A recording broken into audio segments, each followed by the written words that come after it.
revisar os conteúdos, aprimorar os conteúdos, né? Tem alguns vídeos que eles são para aprimoramento do conteúdo. Eles estão disponíveis lá na mesma playlist do canal, tá? O canal ele fica aí no rodapé dos slides, em todos os slides tem o canal. Vocês podem acessar o canal e vocês vão ver que tem uma playlist específica para formação integral em saúde. E a partir dessa playlist você assiste todas as aulas, né? O nome do vídeo é exatamente o nome da sessão correspondente ou das sessões correspondentes que nós temos lá no livro didático. Então você acessa o vídeo correspondente àquela aula que você não assistiu ou que você quer rever.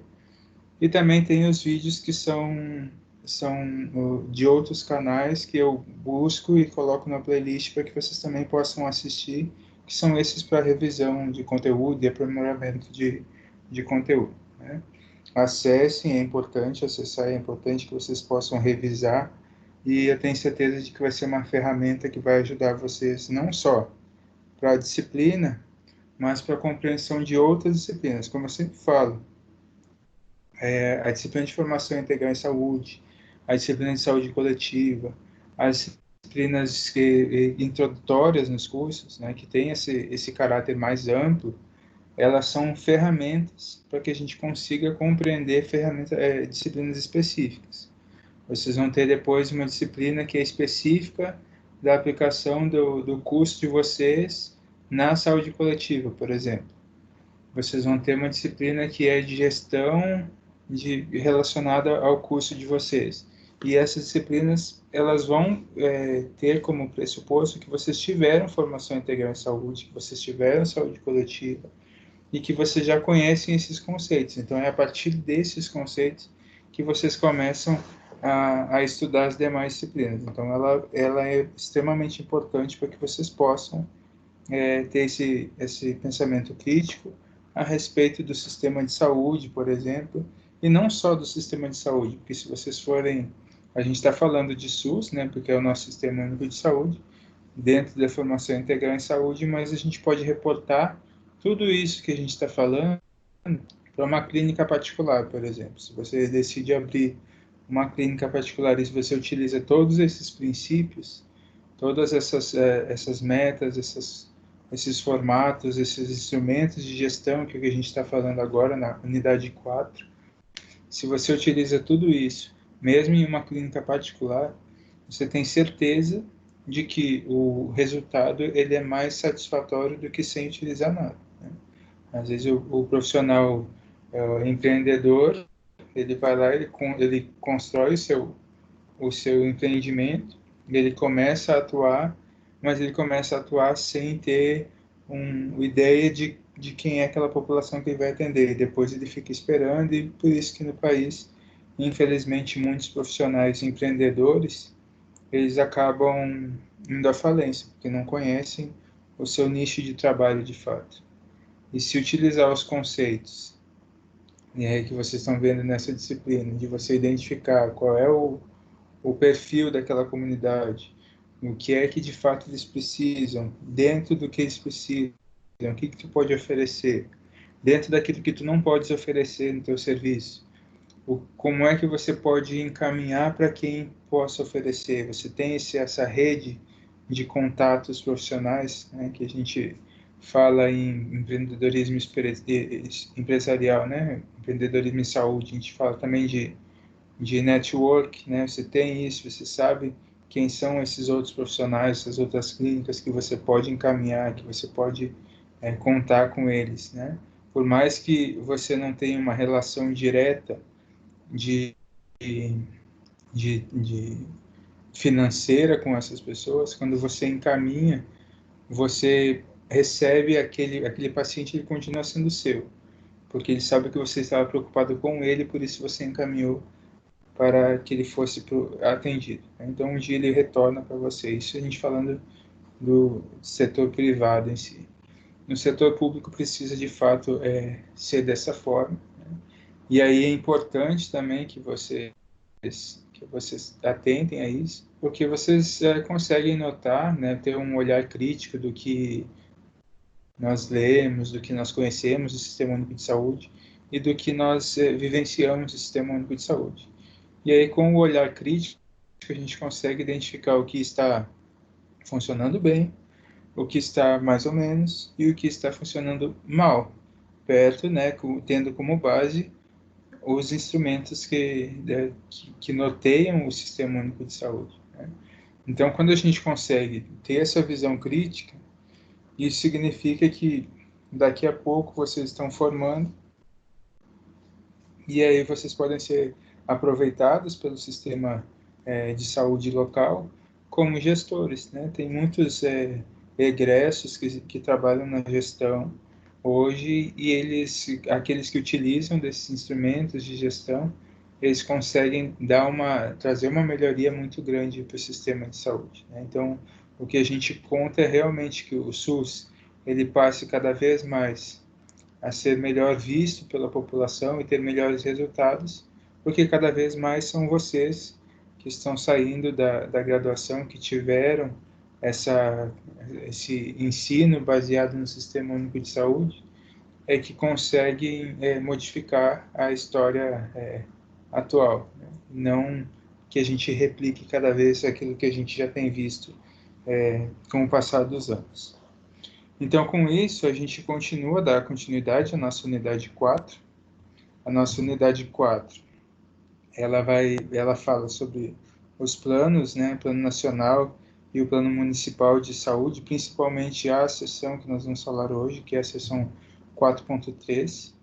E aí, quando a gente fala disso, de sistema, de planos nacional e municipal, né, parece tão distante, né? Aquilo que é nacional, aquele plano que ele é do Estado maior, né, que é lá da União, que é lá do Ministério da Saúde, para um plano municipal que está aqui em Macapá, ou em Santana, ou em cada um dos municípios de cada um dos estados, né, da federação. Então, nós temos aquilo que é definido no Brasil, né, aquilo que é definido no estado do Amapá e aquilo que é definido na cidade. Aqui nós temos a capital do Amapá, que é Macapá.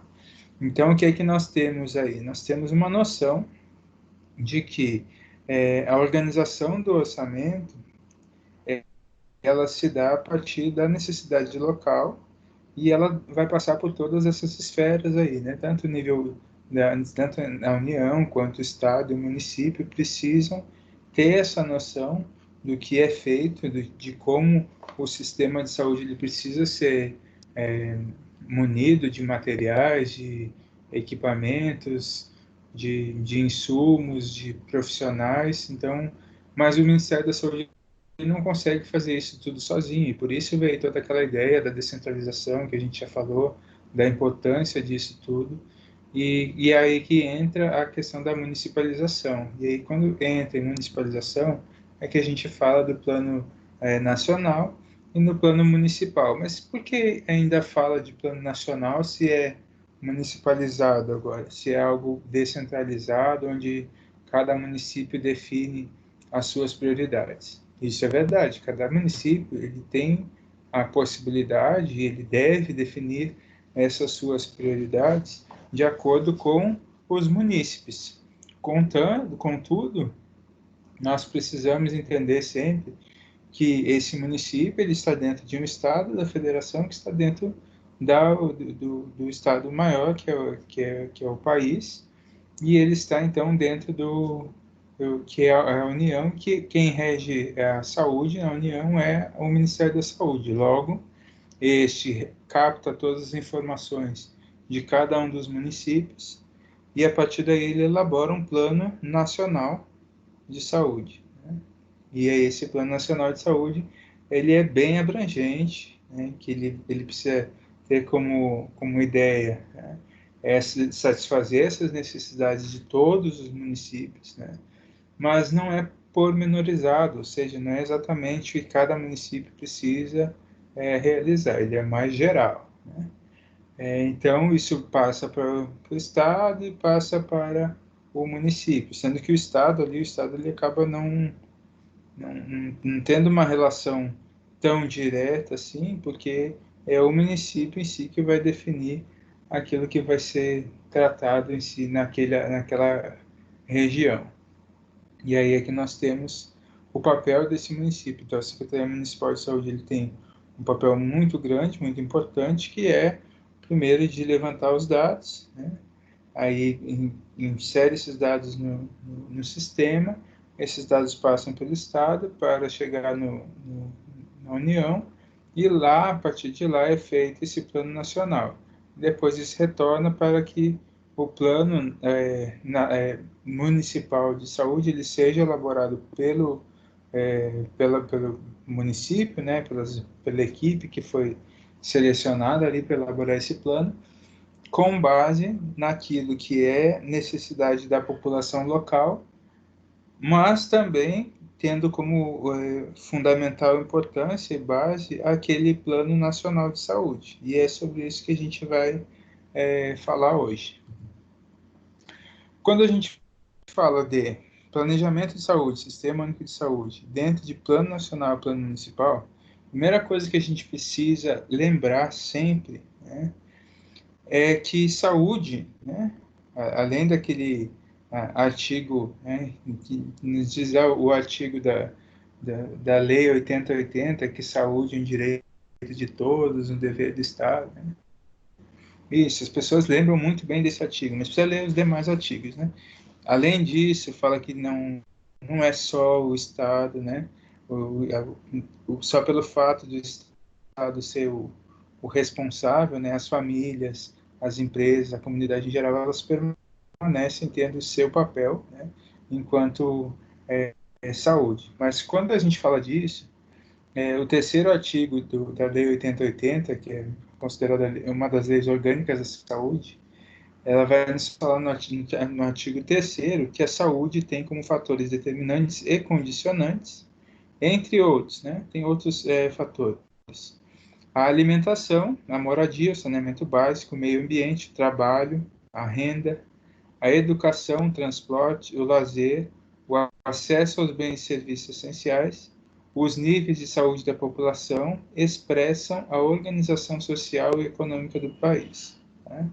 Então, esse artigo, né, ele nos fala muito do que a gente tem vivenciado nos últimos dias. Né? O que é a saúde de fato? Né?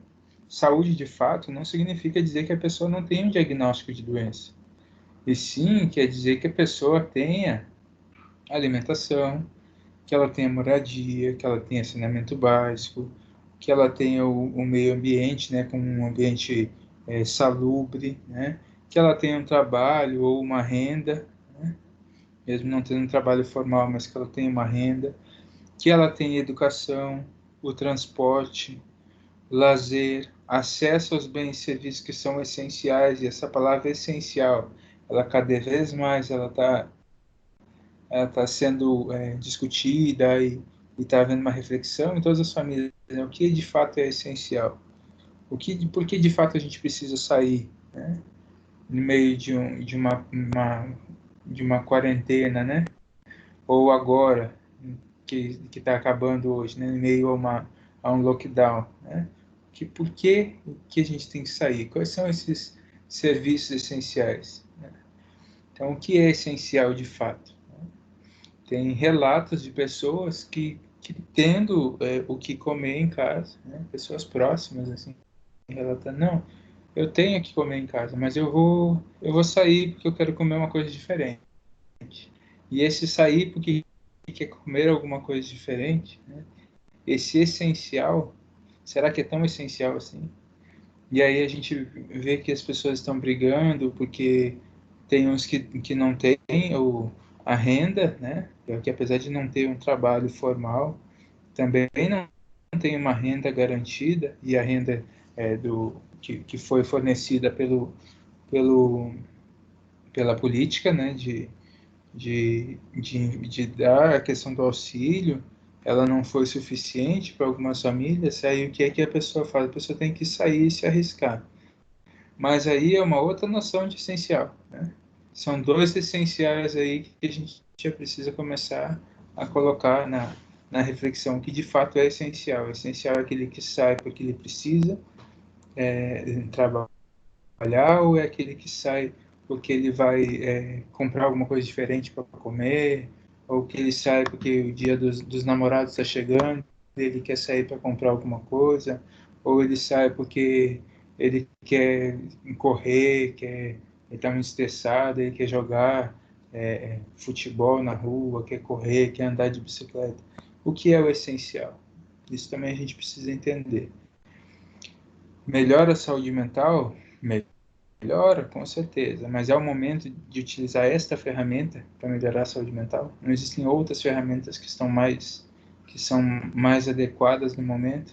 De repente fazer alguma coisa dentro de casa, né, conversar, utilizar de outras ferramentas. E a gente precisa trabalhar isso também com a população, né? A gente tem que pensar que, por mais que a maioria de vocês não esteja na linha de frente de combate à pandemia, vocês estão, né, enquanto futuros profissionais de saúde, alguns profissionais de saúde em si, vocês estão já conseguindo fazer essas orientações para familiares, para amigos próximos. Então, isso também é importante que a gente leve em consideração. Aí aqui nós temos, né, quando a gente fala, né, de idade, sexo, fatores hereditários, isso também influencia na saúde das pessoas, né? Mas são coisas que a gente não consegue modificar. Agora, estilo de vida individual, redes sociais e comunitárias, né? Isso também influencia no processo de saúde e doença das pessoas. Produção agrícola e de alimentos, educação, ambiente de trabalho, desemprego, água e esgoto, serviços sociais de saúde, habitação, são condições econômicas, né, culturais e ambientais, né, que são mais gerais, né, e que levam em consideração as condições de vida e de trabalho dessa população. E isso tudo faz com que a gente possa dizer se essa pessoa, se eu estou mais dentro de um processo de doença, se eu estou mais doente ou se eu estou mais saudável, né? Não devo dizer se eu estou doente ou eu estou saudável, porque é muito uma questão de um processo, né? Então esse processo dificilmente ele vai ser dicotômico, a pessoa totalmente doente ou totalmente saudável. Isso é praticamente impossível. Algum aspecto da vida, né, alguns aspectos desses determinantes, eles podem estar mais tendentes para a saúde e outros mais tendentes para a doença. Então a gente tem que entender enquanto um processo de saúde e doença mesmo. Para que a gente possa ter um nível de compreensão aí a partir de um exemplo, eu trouxe uma animação que ela é bem interessante. Vamos ver se o áudio vai funcionar. Está tudo muito bem nessa nossa cidade de desenho, não é mesmo? Tudo funcionando, tudo no lugar. Agora, já imaginou uma cidade sem orçamento público?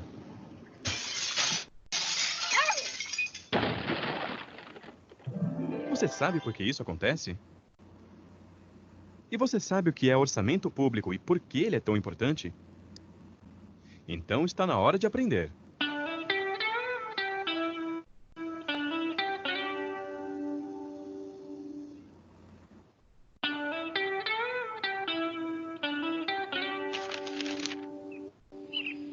É muito bom quando tudo está funcionando direitinho. Nada quebrado, nada faltando, tudo no seu lugar.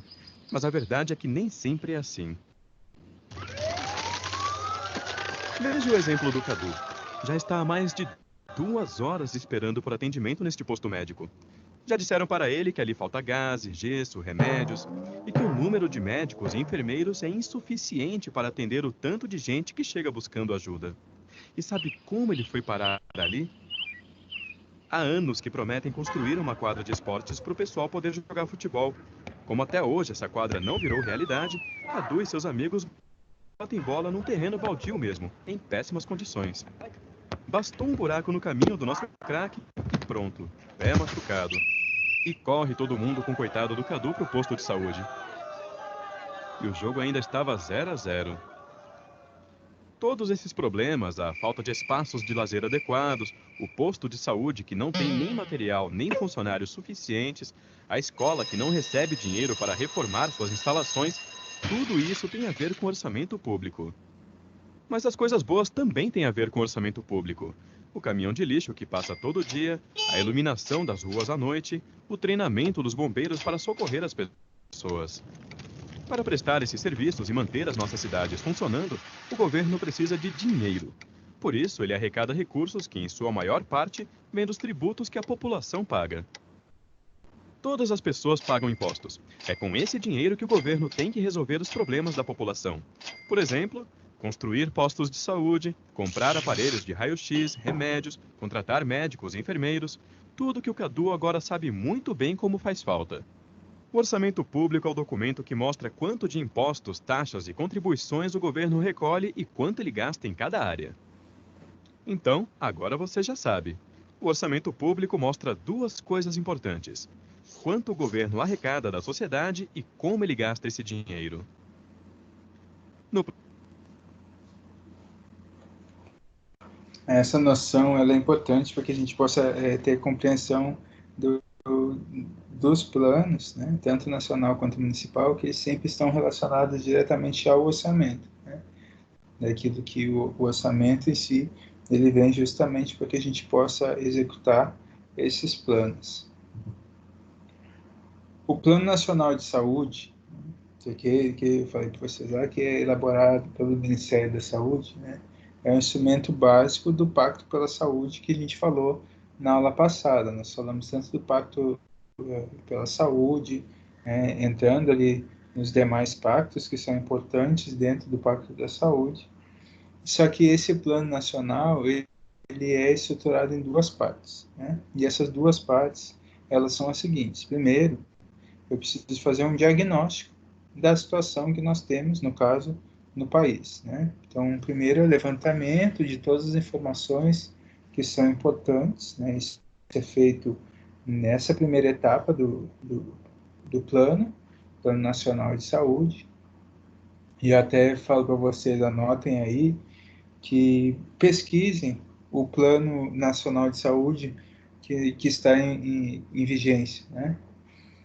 Esse Plano Nacional de Saúde, né, se vocês jogarem lá no Google, Plano Nacional de Saúde, aí vai aparecer. Vocês pegam o PDF que aparece todo o Plano Nacional de Saúde, tudo aquilo que está planejado, né, para, para os anos de vigência desse Plano Nacional de Saúde, né? E aí nós temos os 4 anos de vigência, 2020, 2021, 2022, 2023. Né? O que é que nós queremos, né, para daqui de agora, 2020 até 2023, né, para ser realizado no país. Isso já está escrito, né? E aí é que está aquela questão de que as pessoas começam depois a discutir e tem muito uma discussão política sobre o que foi feito, o que não foi feito. E isso depende muito pouco do político em si, do governante, né? Daquela pessoa que está lá no poder. Depende muito pouco dele. Depende muito mais da área técnica que elaborou os planos, né? O plano de 2020 e 2023 já está pronto. Então, até 2023, a princípio, tudo que vai ser feito no país, no que se fala de saúde, já foi planejado esse ano, já foi entregue. O que pode ser feito é uma readaptação daquilo, né, de acordo com a necessidade atual, mas ainda assim isso vai passar pelo Conselho Nacional de Saúde, no caso do Plano Nacional, passa pelo Conselho Nacional de Saúde, e após a aprovação desse Conselho Nacional de Saúde, com toda a justificativa que é importante, é que vai ser aberto um orçamento, né, com base nisso, sem que a gente deixe de fazer aquilo que já foi planejado. Então é bem difícil de executar outras coisas que não estejam no Plano Nacional de Saúde, isso na questão do país, né, na questão da União em si. Então, uma etapa muito importante é o diagnóstico. E quando a gente fala de diagnóstico, né, quando a gente fala de diagnóstico, a gente tem que lembrar O que é esse diagnóstico? Né? Esse diagnóstico, né, é daquela mesma forma que a gente vai em uma consulta, né? Certamente você já foi em uma consulta médica, por exemplo, aí você chega na consulta médica e o profissional pergunta o que é que você está sentindo. Você foi para a consulta porque alguma coisa você tinha, né? E aí você chega lá e você fala menos da metade do que você de fato está sentindo, né? Por que você faz isso? Porque primeiro a gente não foi educado e orientado a anotar todos os nossos sinais e sintomas, né, enquanto eles estão aparecendo. Então, por exemplo, suponha que você tenha uma criança em casa e essa criança teve há 2 dias, ela estava quentinha ali. Você não aferia a temperatura, mas você sabe que a criança estava quentinha, né? Você pode pensar, não, ela estava com febre. Então você anota lá. Se a pessoa estava...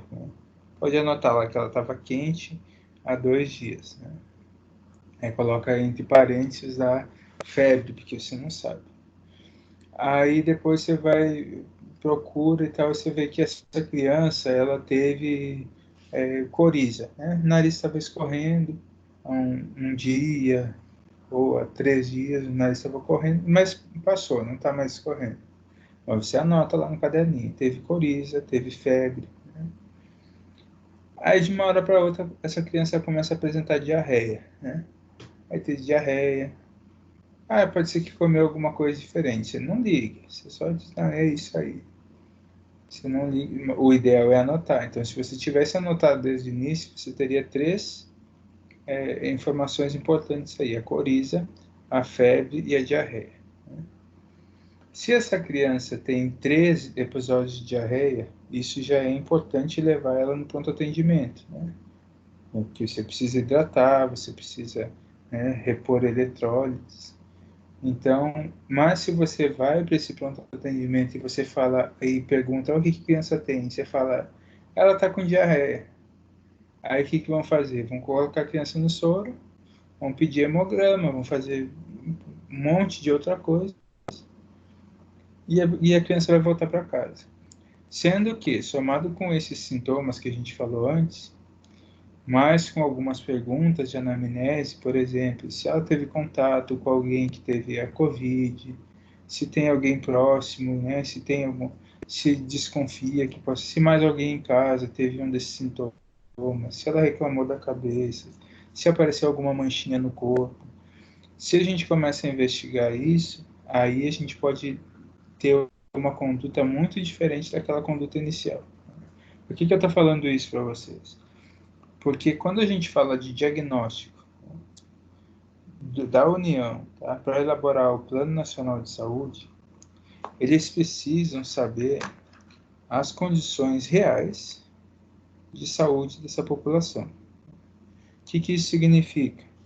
Significa que a gente precisa que em cada município, tudo aquilo que aconteça com a saúde das pessoas seja de fato anotado, esteja de fato lá no cadastro, lá no sistema de saúde.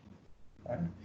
Porque senão a União lá em Brasília, eles não conseguem saber, o Ministério da Saúde não consegue saber quantas pessoas tiveram dengue. Se as pessoas tiveram dengue, sabem que tem dengue, aí ficam em casa em repouso e não procuram a unidade básica de saúde, porque é lá que vai ser notificado a dengue, né?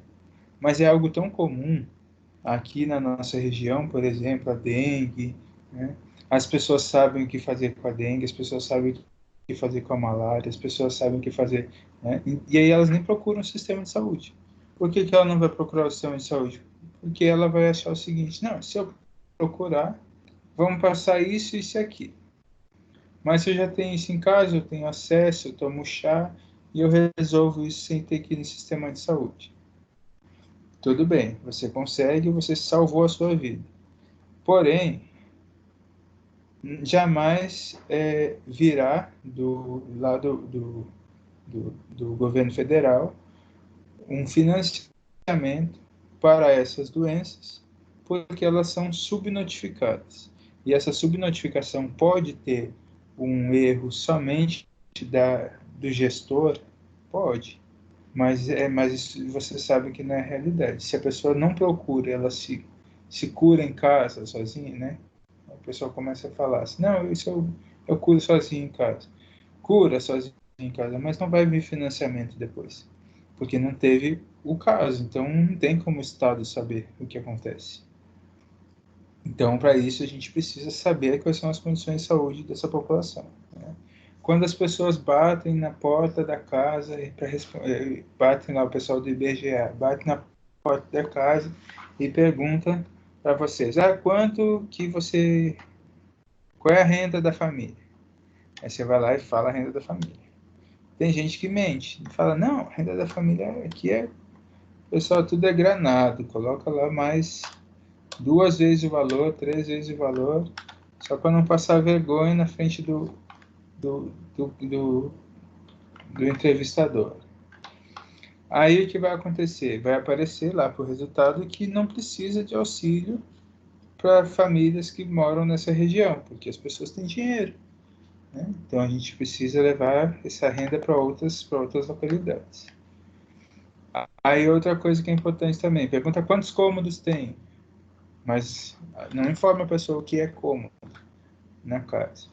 Mas por que eu preciso falar quantos cômodos tem na minha casa? Porque existe uma relação direta, e a gente já viu isso, que é uma relação entre o número de cômodos e o número de pessoas dentro daquela casa, né? Então eu preciso saber quantas pessoas moram, quantas pessoas residem na casa, e quantos quartos ou sala, cozinha eu tenho nessa casa, e eu preciso ter mais cômodos do que pessoas, né? Se eu tiver mais pessoas do que cômodos, isso leva essa família em uma situação de vulnerabilidade, né? Então, por exemplo, quando eu nasci, minha mãe e meu pai, né, e eu, quando nasci, nós morávamos em um quarto e sala. Então, era o mesmo quarto que era a sala, então era o quarto, a sala e a cozinha era o mesmo ambiente. E aí tinha um banheiro. Hoje, na minha casa, tem mais cômodos do que pessoas que residem, né? Mas isso são mudanças que acontecem nas nossas vidas, né? Mas, assim, quando a gente faz um levantamento e pergunta para as pessoas quantos cômodos tem na sua casa, ela não responde o valor correto, porque muitas das vezes a pessoa não sabe como responder e não sabe nem o porquê está respondendo isso. Muitas vezes até reclama que esse profissional lá do IBGE, ele está coletando informações e acha que isso não vai servir para nada. Mas é com base nisso também que vai ser elaborado, né, todos esses dados depois para um plano de saúde, porque eles vão coletar informações de todos os locais que são disponíveis, inclusive do IBGE. Outra questão importante, passou esses dados, né, a coleta desses dados que ela é fundamental, né, coletar também a situação de serviço de saúde, como que quantas pessoas trabalham de fato naquele serviço de saúde.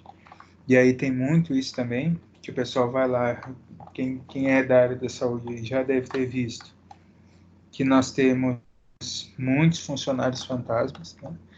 Então vai lá no cadastro e aparece que tem 30 profissionais da categoria X. Mas você vai para ver de fato quantos trabalham e tem 10. Né? 20 não estão indo trabalhar, né? Então a gente aí já aparece uma falta de necessidade de profissional. Não adianta depois ir para a televisão, ir para o jornal e falar o seguinte, olha, está faltando profissional, porque não tem profissional aqui. Mas você vai lá olhar no documento e tem profissional suficiente, né? Então, alguma coisa está errada, só que essa alguma coisa não é, muitas das vezes, a gestão, né? Às vezes o problema ele está mais abaixo da gestão, e aí complica para a própria gestão justificar a contratação de mais profissionais, uma vez que já existem profissionais contratados que não estão fazendo as suas atividades, né? E aí nós temos o diagnóstico. Frente a esses dados que foram coletados corretamente, consigo falar quais são as necessidades, e a partir dessas necessidades, eu tenho a segunda parte, que são as diretrizes e metas a serem tomadas para que eu possa solucionar esse problema. Então, o Plano Nacional de Saúde é dividido dessa forma. Eu tenho todas as informações que devem ser coletadas da forma mais clara, mais transparente possível, para que a partir daí possa ser elaborado o diagnóstico, né? Se levanta o diagnóstico da situação real. E aí eu posso traçar diretrizes e metas, né? O que é que vai ser feito para melhorar, né? Para reduzir este problema, né? É como o diagnóstico que é feito, o diagnóstico médico lá, né? Você vai, fala todas as informações corretamente, o médico dá o diagnóstico, e aí, a partir desse diagnóstico, ele vai iniciar, vai propor um tratamento, né? Propor esse tratamento através de diretrizes, metas, né? Que precisam ser alcançadas. E aí nós temos aquele outro documento que ele é importante, que é o PPA. O PPA, que é o Plano Plurianual, né? Ele está diretamente relacionado ao PNS, que é o Plano Nacional de Saúde. Tá? Então, para que a gente possa ter uma visão geral, e esse material foi tirado exatamente do material do Ministério da Saúde, né? do Conselho Nacional de Saúde, falando sobre a visão sobre esses instrumentos aí, até porque o Conselho Nacional de Saúde é quem vai fazer essa análise, né, do que foi elaborado proposto pelo Ministério. Então, o plano, quais são as premissas, né? O plano de governo é a prioridade da gestão, tá? Então, o que nós temos aqui? Quando nós temos um plano de governo e a prioridade da gestão, tem como objetivo 4 anos, certo? Porque as eleições são a cada 4 anos. Contudo, o plano nacional e o plano plurianual, eles também têm 4 anos, mas eles não são correspondentes aos 4 anos, né, do plano de governo, porque eles são sempre 1 ano de diferença, tá? O governo em si, o ano da eleição, ainda a pessoa precisa ainda estar em vigência o último ano, né, do governo anterior, né? Então, a gente precisa levar isso em consideração também. O plano plurianual, né, de saúde, ele vai constar, né, as diretrizes, os temas que devem ser elaborados, e isso tudo com o objetivo de 4 anos. O Plano Nacional de Saúde, ele contém as diretrizes do Conselho Nacional de Saúde e da Conferência, né, de Saúde também, que foi estabelecido quais são as diretrizes a serem tomadas. Depois a gente vê um exemplo de diretriz. Também vai levar em consideração a análise situacional. O que é que nós temos nesse cenário atual de saúde, né, para que eu possa elaborar esse plano. Desses objetivos surgem as metas. E as metas, elas também têm 4 anos de metas, tá? Porém, eu não consigo elaborar, né, algo bem específico para 4 anos de uma vez só. Eu faço algo bem geral para os 4 anos e depois eu vou fazer metas anuais, né, que são mais específicas. E aí, para essas metas, para cada uma dessas metas, eu preciso criar e identificar indicadores. Não adianta, por exemplo, vocês podem me falar o seguinte: olha, eu quero comprar um carro. Quero comprar um carro. E aí, para comprar o carro, mas eu não tenho condições de financiar um carro agora. Então, eu preciso comprar um carro, preciso comprar ele à vista. Aí você me fala isso: quero comprar um carro à vista. Esta é a minha meta. Eu digo, tá, tudo bem, sua meta é comprar um carro à vista. Então, vamos lá. Quando que você pode comprar um carro à vista? Aí você vai me responder, não, eu posso comprar um carro à vista, nós estamos em 2020, eu posso comprar um carro à vista, não é o que quer, o que pode, né? Posso comprar um carro à vista em 2026. Em 2026 posso comprar um carro à vista. Aí eu digo, tá, então vamos para as metas anuais. Quanto é que você vai juntar de dinheiro anualmente? para que em 2026 você possa comprar um carro, né? Então, dessa mesma forma, a gente vai ter metas dentro desse plano nacional de saúde, do plano plurianual, que são metas mais gerais, né? Que é no caso de algo bem amplo mesmo, que não tenha uma especificidade, né? Então são as metas gerais. E depois sim eu tenho as metas que são anuais. Elas vão nos ajudar a entender de fato, e a partir daí eu tenho indicadores. A cada final daquele ano eu preciso olhar para esses indicadores aqui para saber se eu atingi. Se não atingir, esse relatório vai ser enviado para o Conselho Nacional de Saúde, e o Conselho Nacional de Saúde vai falar que aprova ou não esse relatório, né? Porque precisa ter informações importantes ali sobre o que não foi feito e por que não foi feito, uma vez que existia um orçamento, tudo, para aquela realização. Então, o papel do Ministério da Saúde, né, o papel da União na elaboração do Plano Nacional, ele está relacionado da seguinte forma: o Ministério da Saúde ele elabora o Plano Nacional de Saúde com base nas diretrizes do Conselho Nacional de Saúde. Então, o Conselho Nacional tem as suas diretrizes e com base nisso é que o Ministério vai elaborar o plano. Em alinhamento com o plano plurianual, que é aquele plano para os 4 anos também, precisam estar alinhados, né? Todo o Ministério da Saúde é envolvido na elaboração desse plano, né? Bem como as suas unidades vinculadas, tá? Então, aquelas unidades que estão vinculadas ao Ministério da Saúde precisam, né, participar, né? Todos os setores que estão envolvidos no Ministério da Saúde precisam participar na elaboração desse plano. Aí tem dois exemplos aí que são importantes. Naquele plano plurianual e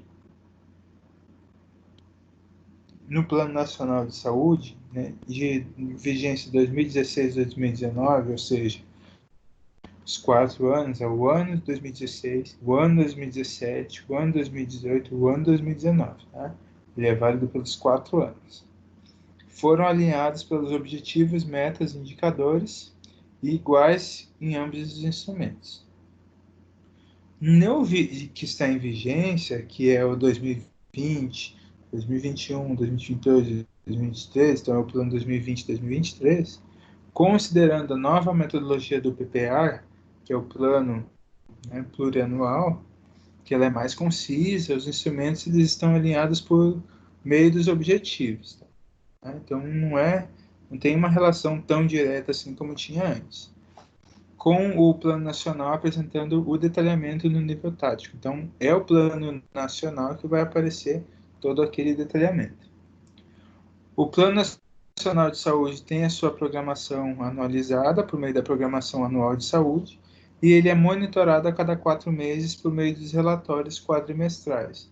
Acho que eu falei para vocês na aula passada do relatório quadrimestral. O relatório quadrimestral, então a cada quadrimestre, né, final do cada quadrimestre, então janeiro, fevereiro, março, abril. Né? Abril a gente tem que entregar um relatório quadrimestral e esse relatório quadrimestral ele é enviado para a gestão, e a gestão elabora o relatório quadrimestral e manda para o conselho de saúde correspondente. No caso, aí que a gente está falando do Conselho Nacional de Saúde, mas também tem o Conselho Estadual de Saúde e o Conselho Municipal de Saúde, né? Os Conselhos Municipais de Saúde, ou CONSEMs. Então, eles também fazem parte toda essa tratativa. Portanto, quem não é aquela bagunça toda que o pessoal fala que porque a saúde é uma bagunça, porque não é uma bagunça. Nós temos órgãos fiscalizadores, tanto no município, quanto no estado, quanto na União, né? E é justamente agora, o que eu falei para vocês lá na presencial, ainda lá nas primeiras aulas, que foi na primeira, segunda semana de aula, é que a gente precisa cada vez mais fortalecer os conselhos de saúde, porque é o Conselho Municipal de Saúde, é o Conselho Estadual de Saúde, é o Conselho Nacional de Saúde, que são os que de fato avaliam esses planos, aprovam os planos, são os que recebem, avaliam e aprovam os relatórios. Aprovar não, mas recebe e avalia o relatório, né, quadrimestral, o relatório anual, para que a gente possa, de fato, ter uma melhora da saúde. Né? Não adianta a gente só esperar pelo gestor, sem levar em consideração que a população que está sendo representada através dos conselhos não está fazendo o seu trabalho, muitas das vezes, porque não conhece. E aí entra a importância de fazer a capacitação dessas pessoas. O exemplo aquele que eu falei para vocês, né, que agora nós não temos essa vinculação direta do plano através dos objetivos, o que nós temos aqui? O plano plurianual nacional, tá? De 2020 a 2023, tem as diretrizes de governo, né, que o governo, no caso o governo Bolsonaro, tem com relação à saúde, quais são as diretrizes do governo. Qual o tema? O tema é saúde, né? Quais são os programas? Um objetivo por programa. A meta, os indicadores, né? As ações orçamentárias, investimentos plurianuais. Isso tudo está descrito no plano plurianual. Está disponível na internet, pode procurar, baixar e ver tudo que foi proposto de 2020 a 2023 que vai ser realizado, ou que pretende realizar, a gente não sabe, sabe que muito daquilo que foi proposto, dessa vez a gente não vai ter execução, tanto na esfera municipal, em qualquer que seja município, quanto estadual ou na União, né, federal, porque em meio à pandemia tudo isso deve ter mudado drasticamente, então o financiamento, muita coisa está sendo devem estar sendo utilizados para com recursos que era para uma atenção, para outra atenção. Então, tudo isso pode acontecer também. Mas quando acontece isso, precisa ser enviado um relatório para o Conselho de Saúde correspondente para que isso seja aprovado. Né? E aí tem o Plano Nacional de Saúde, né? Que é aquele que a gente está se propondo a falar, que são as diretrizes do Conselho Nacional de Saúde e da Conferência de Saúde, a análise situacional, os objetivos, as metas e indicadores. Então, a gente vai pegar esses objetivos aqui e os objetivos do PPA, e tem 7 objetivos, né? Temos 7 objetivos para esse período de 2020 a 2023 no país. Então, o Ministério da Saúde, ele organizou, a partir do PPA, né, e do Plano Nacional de Saúde, 7 objetivos para esse quadriênio de 2020 a 2023. E esses 7 objetivos são a atenção primária, a atenção especializada, a vigilância em saúde, ciência, tecnologia, desenvolvimento e produtivo em saúde, assistência farmacêutica, gestão e organização do SUS e a saúde indígena. Né? Então, são 7 objetivos que nós temos para esse período. Né? E aí, frente a esses 7 objetivos, né, nós temos no plano, lá em 2016 e 2019, olha, nós tínhamos 13 objetivos, agora são só 7. Né? Tínhamos 3. Mas assim, nós temos só essas 7, contudo,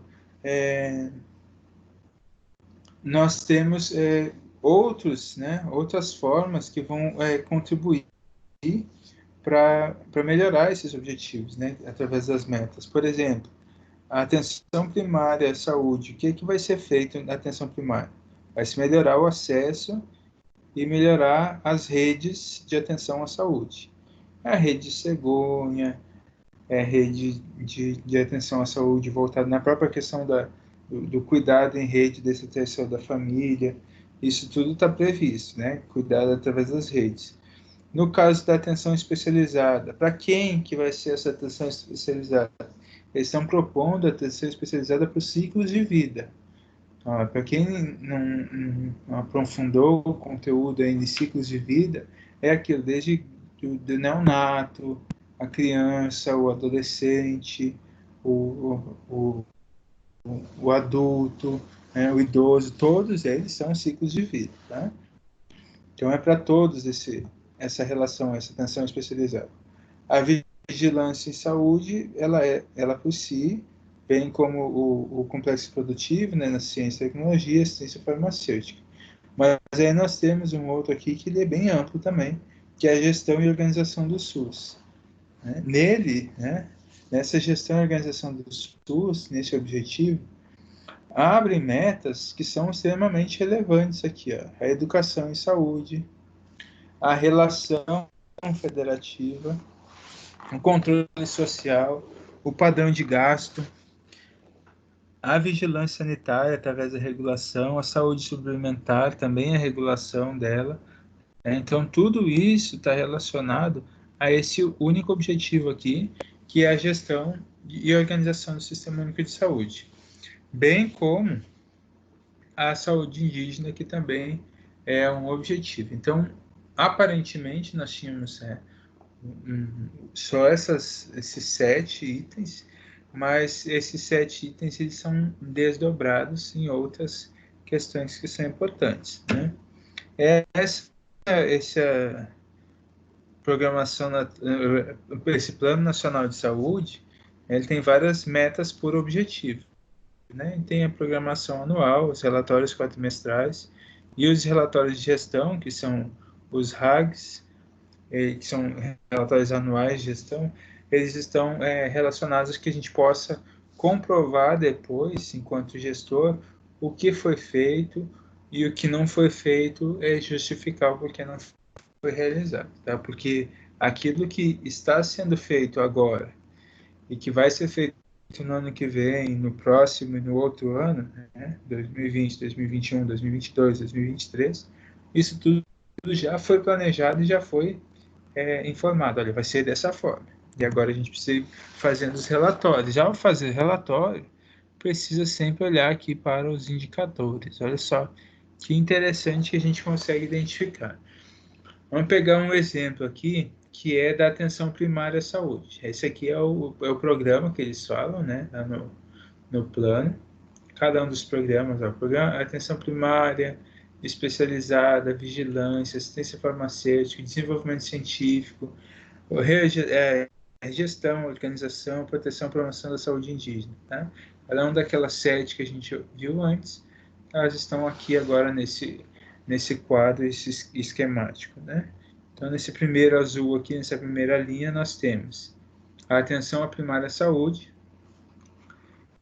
e aí a gente consegue olhar o objetivo, né? O objetivo dela é promover a ampliação e a resolutividade das ações de serviço de atenção primária de forma integrada e planejada. Né? Qual é a meta que o governo federal colocou para a atenção primária à saúde? Em que período? 2020 a 2023. Tá? Então, entre 2020 e 2023, a meta é ampliar para 72,71% a cobertura populacional das equipes de saúde da família. Tá? Então, esta aqui é a meta deles. Tá? Qual o indicador? Cobertura populacional estimada pelas equipes de estratégia de saúde da família. Tá? Então, onde é que eles vão pegar isso? Lá no relatório da estratégia de saúde da família, se conseguiram atingir esse indicador. Tá? Então, a cada período, né, quadrianual, a cada período anual, vai ser emitido seus relatórios, ou o relatório quadrianual, quadrimestral, ou relatório anual de gestão, e o relatório também, né, quando a gente tem o final, mostrando o que foi realizado. Quando a gente pega aqui a questão da assistência farmacêutica no SUS, olha como que se dá a assistência farmacêutica. Objetivo: promover ações que garantam e ampliem o acesso da população a medicamentos e insumos estratégicos, com qualidade, segurança e eficácia em tempo oportuno, promovendo seu uso racional. Meta: adquirir 100%. Não é atingir 50%, não é atingir 70%, não é atingir 90%. É adquirir 100% dos medicamentos e insumos estratégicos sob responsabilidade de compra centralizada pelo Ministério da Saúde para abastecimento do SUS. Né? Então, a assistência farmacêutica no SUS, a meta é essa aqui, adquirir 100% dos medicamentos e insumos.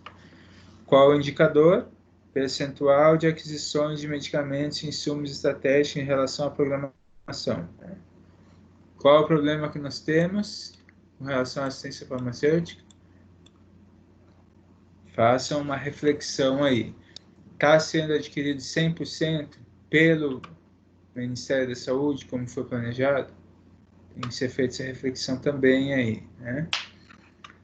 Gestão, organização do SUS. Aperfeiçoar a gestão do SUS, visando a garantia do acesso a bens e serviços de saúde equitativas e de qualidade. Qual a meta que eles têm? Ampliar para 92% a informatização das equipes de saúde da família.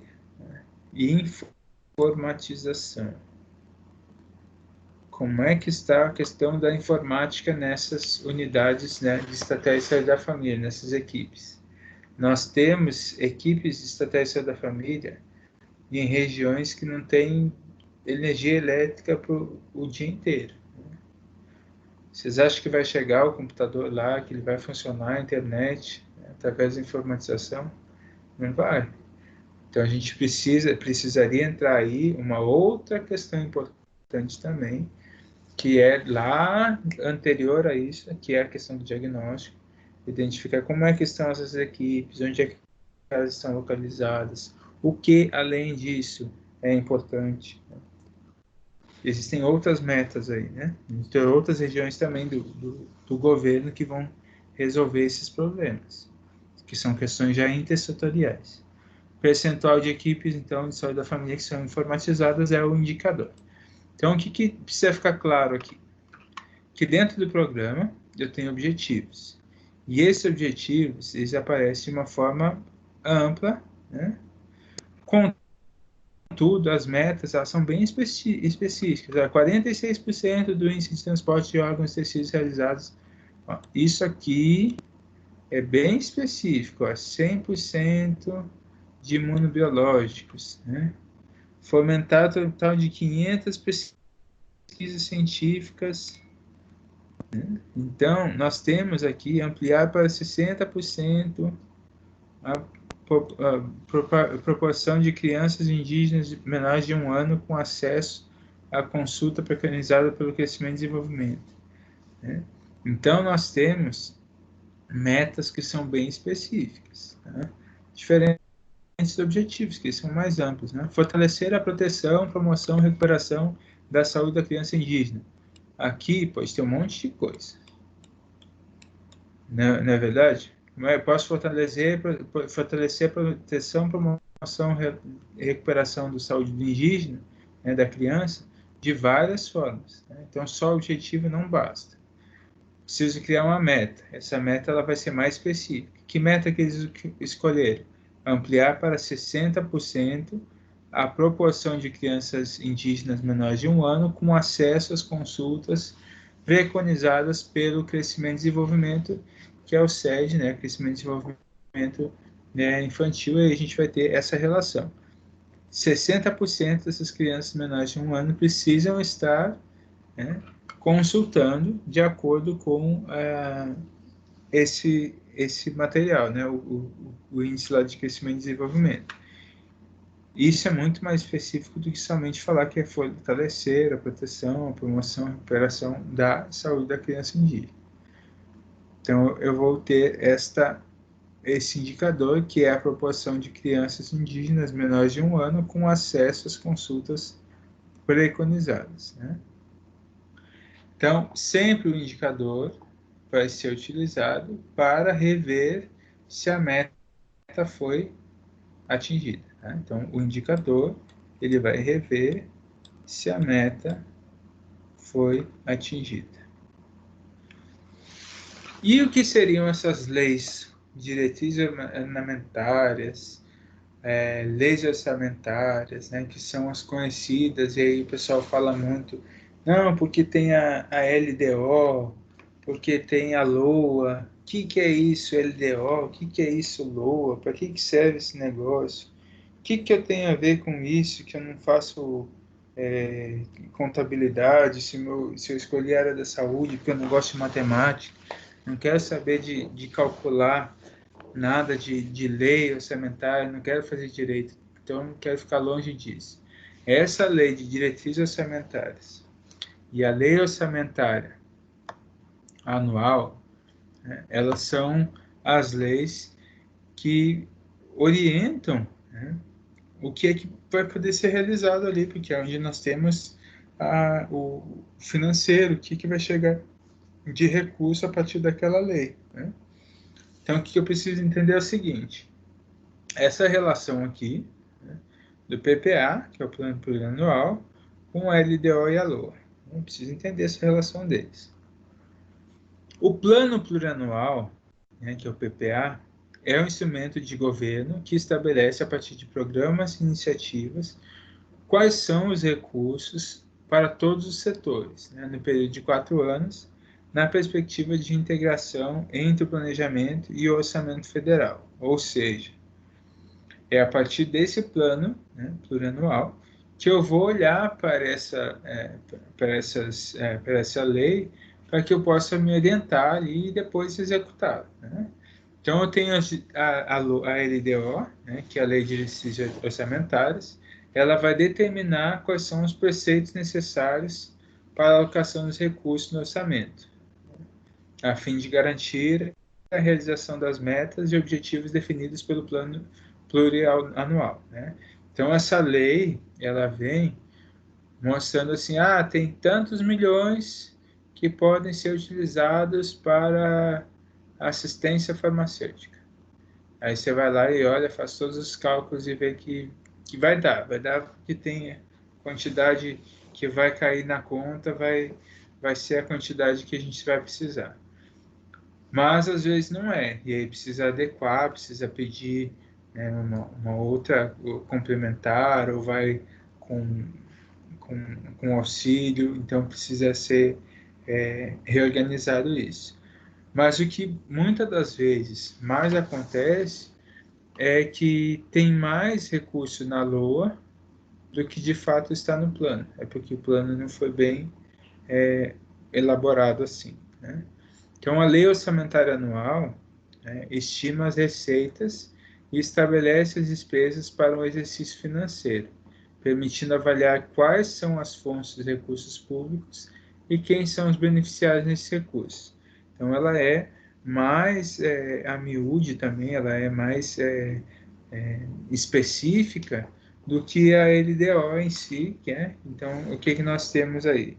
No esquema, está falando que nós temos o PPA como sendo a forma com que nós vamos planejar o que vai ser gasto, né? A LDO, que vai orientar essa utilização com base no PPA, e a LOA, que é propriamente dito a questão da execução desse recurso financeiro. Ela que vai nos informar de onde tem que tirar o dinheiro, para qual é o serviço que vai ser realizado.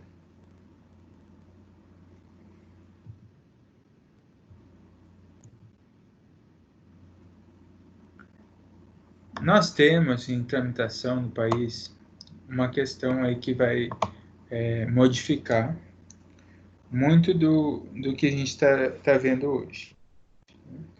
O que vai acontecer? O que está em tramitação aí? A tramitação é o seguinte: nós temos uma proposta, né, que é de mudar esse plano, né, de ações, né, o plano nacional de saúde não ser mais um plano quadrianual, né, não ser mais um plano a cada 4 anos, e sim um plano para uma década em si. Né? Então seria um plano decenal. Né? Então nós temos um plano que ele tem uma relação muito mais para 10 anos do que para 4 anos. Então, se a gente já for olhar que nós temos uma relação difícil em 4 anos, quiçá para 10 anos definir o que vai ser realizado, né? E como que isso vai ser encarado nas próprias concepções políticas que nós temos no país, né? Sendo de 4 anos, né, já existe uma falha do governante, né, continuar aquilo que foi proposto pelo antecessor dele. Imagina o momento em que eu tenho nas mãos a possibilidade de criar um plano para 10 anos, né? Então, aquele que cria essa estratégia, não é o mesmo que vai executar a estratégia. Então, tem essa relação também, né? Então, o PPA, né, Plano Plurianual, e o Plano Nacional de Saúde deixariam de ter esse alinhamento temporal. Então, um seria para cada 10 anos e o outro permaneceria com 4 anos. Necessárias mudanças no regramento do próprio Ministério da Saúde, né, através da Portaria de Consolidação 01/2017, então, que já está tudo em tramitação, né? O Plano Nacional deixaria de fazer parte do detalhamento tático, nível de metas, né? Ele ficaria somente com a questão dos objetivos. Necessárias adaptações do sistema de monitoramento, então não tem como monitorar da mesma forma aquilo que a cada 4 anos com aquilo que é a cada 10 anos, né, em paralelo, e possivelmente seria um instrumento mais geral, né, menos detalhado, focado em grandes estratégias. Seria algo mais rápido de ser elaborado, esse plano, contudo, sem aquela relação, porque a gente não, já é difícil, dentro de um plano nacional de 4 anos, fazer um diagnóstico, né, para que eu possa definir o que vai ser feito em 4 anos. Imagina eu fazer um diagnóstico do que vai ser feito para daqui a 10 anos, né? Então, é algo que fica mais complexo essa mudança do que a situação que nós já temos hoje, porque daqui a 10 anos, hoje a gente sabe quantos hospitais nós temos aqui na capital, por exemplo. Daqui 10 anos, provavelmente isso aí, espero que tenha mudado, não porque eu goste de construção de hospitais, mas nós temos alguns hospitais aí que estão em fase de construção há bastante tempo, né? E eles provavelmente vão, em 10 anos, aí, estarem em funcionamento, né?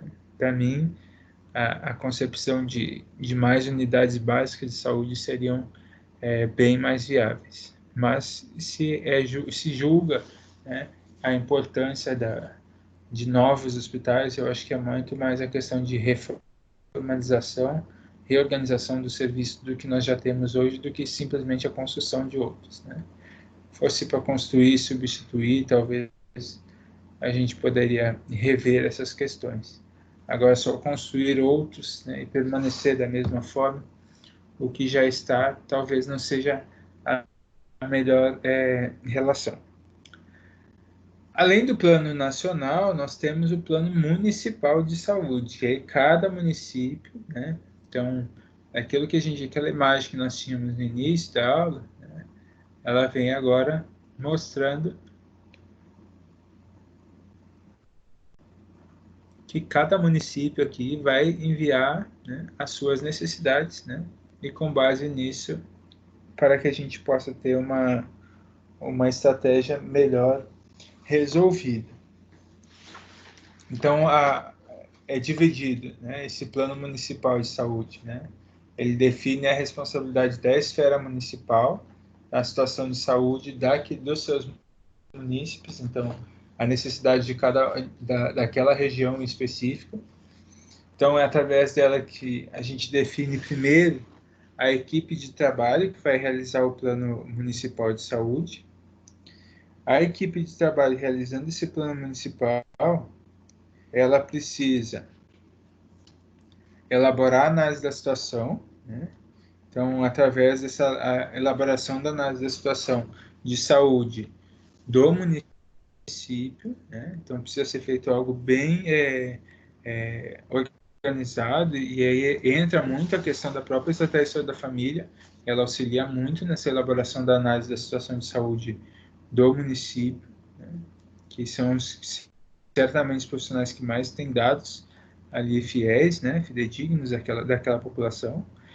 A partir daí entra a apresentação do resultado parcial da análise situacional de saúde ao Conselho Municipal de Saúde, né, para avaliação. Então, o gestor da saúde, que é o secretário municipal de saúde, ele apresenta isso para o conselho, né, para o COSENS, que é o Conselho Municipal de Saúde, e a partir daí os conselheiros vão aprovar essa análise situacional de saúde, né?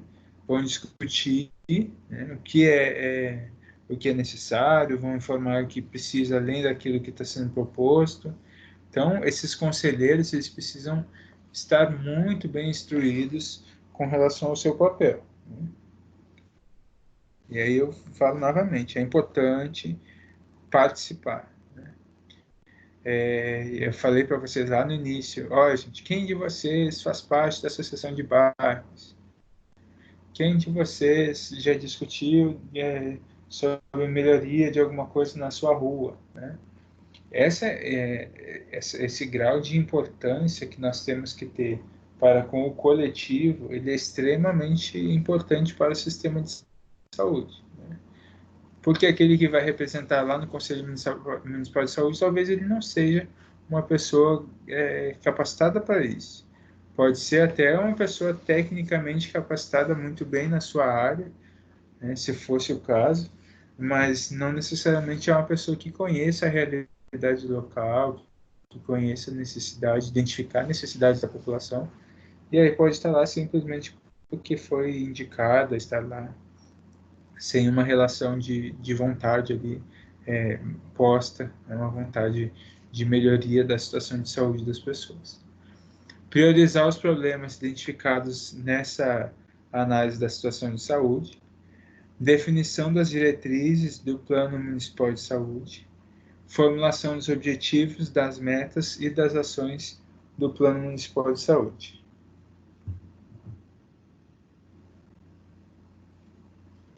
Analisar também a viabilidade das ações do Plano Municipal e comparar com o Plano Plurianual Municipal, né? Sempre tem que estar comparando, que aqueles mesmos documentos que são feitos lá pela União são feitos pelos estados, são feitos pelos municípios, né?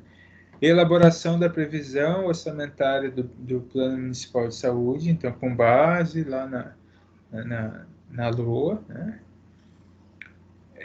Elaboração da sistemática de monitoramento e avaliação do Plano Municipal de Saúde através dos relatórios quadrimestrais, a apresentação do Plano Municipal de Saúde ao Conselho Municipal para apreciação e aprovação.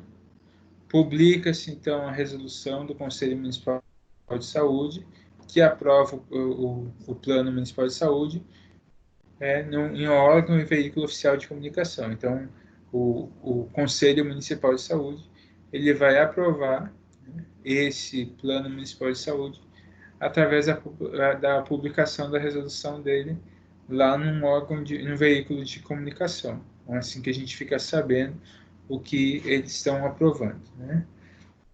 Normalmente, o que é que as pessoas falam quando leem assim?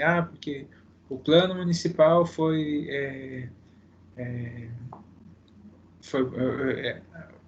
foi divulgado, e aí esquecem do papel do conselho, porque era o conselho municipal que estava aprovando e publicando de fato esse plano municipal de saúde. A formatação do documento final e a divulgação desse plano, né? Lembrando que existe lá a primeira etapa, existe a seleção dos profissionais que vão elaborar esse plano, mas existe a relação direta de cada um dos servidores das suas áreas técnicas. Então, o pessoal de todas as áreas técnicas, seja das unidades básicas, seja de serviços administrativos, lá da Censa, todos eles fazem parte, precisam fazer os relatórios quadrimestrais, precisam participar da elaboração do plano, né? Todos estão envolvidos. Porque se não estiverem envolvidos, não adianta de nada ser elaborado o plano, né? Porque quem executa de fato são eles, né? Então precisa participar.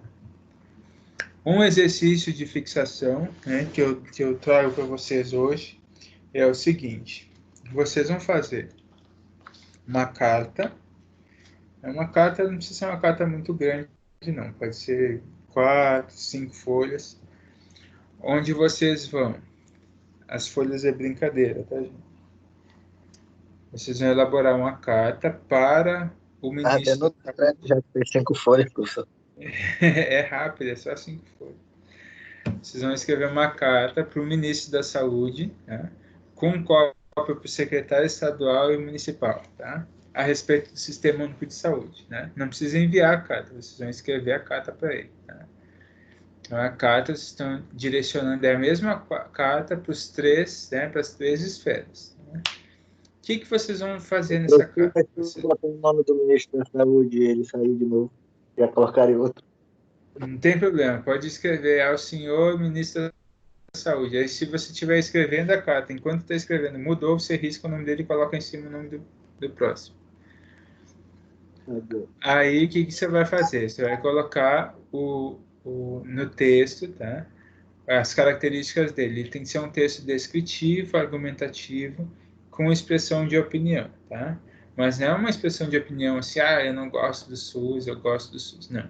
É uma expressão de opinião onde você vai enfatizar quais são os pontos positivos, porque eu tenho certeza de que alguma coisa você consegue enxergar de positivo no Sistema Único de Saúde. Né? Todo mundo consegue enxergar alguma coisa de positivo. Se não tiver nada de positivo, tudo bem. Você coloca só o negativo, mas você vai ter que justificar todos eles. E aqueles pontos que são negativos, né? Considerando as três esferas, tanto para o Ministério da Saúde, quanto o secretário de Saúde e o secretário municipal, tanto estadual quanto municipal. Ressaltar os objetivos e prioridades, então, dos três componentes do Pacto pela Saúde, que a gente viu na aula passada, que está disponível lá no canal do YouTube, para que vocês possam revisar. A nossa próxima aula, a gente vai fechar a unidade 4 falando da seção 4.4. Né? E aí vocês façam essa carta de vocês e que a gente vai discutir ela na próxima aula. Aí pode ser que eu sorteie algumas pessoas aí para fazer a leitura da carta, para a gente poder finalizar aí de uma forma interessante essa unidade, tá? Quero saber um pouquinho de vocês agora. O que é que vocês acham desse sistema de saúde? O que é que dá para melhorar? O que é que não dá para melhorar? Então, o Então exercício não é para enviar ainda, professor, é só para ter ela em mãos para a próxima aula, né? tem ela em mãos na próxima aula, isso. Aí eu quero ver essa carta e quero ver essa ideia de vocês. Professor, Habilitem a câmera de vocês. Pode falar. para fazer a carta, fazer as cópias, é para mandar para o senhor? Não, você não precisa mandar para mim ainda, tá? Se eu for pedir para mandar, aí eu peço depois, mas por enquanto não precisa mandar, não. Okay. Só para que você tenha ela, para a gente poder fazer a leitura. Eu vou escolher umas pessoas para fazer a leitura da carta na próxima aula. Oi, professor. Oi, Professor, pode falar. poderia me falar qual é o título da pesquisa que era para a gente fazer e entregar para o senhor? O título da pesquisa que era para fazer era dos sistemas de saúde do mundo? Não era isso? De como que eles estavam lidando? Sim. Isso. Como que os sistemas Então, de saúde do mundo estavam lidando com a pandemia? Para ok, comparar era com os isso. sistemas Obrigada. de saúde. Nada. Vou fazer o print aqui. 3, 2, 1. Não é para piscar agora. Pronto.